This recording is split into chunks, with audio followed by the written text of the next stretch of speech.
I started rehabbing raccoons about 7 years ago, or maybe a little bit less. I was volunteering with the WRSOS hotline. It's a hotline in the province that answers questions about orphaned and injured animals, and they will take people's calls. It's a voluntary organization.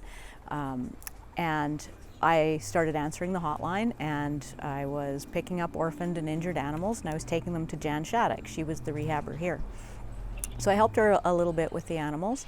And a few years ago, she said, maybe you should take the raccoons. You could do the raccoons. Or the skunks. I thought my neighbors would rather have raccoons living next door.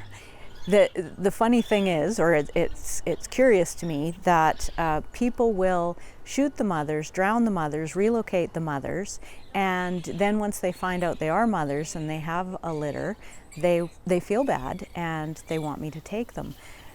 Would it not just be better to live with them and let them move on? They are important to the ecosystem. They eat a tremendous number of rodents and bugs. They eat pigeons' eggs and pigeons themselves. So they're performing a service, and the people who are shooting them generally don't like to have a lot of mice around, or rats or gophers. Working with the individual animal is fascinating.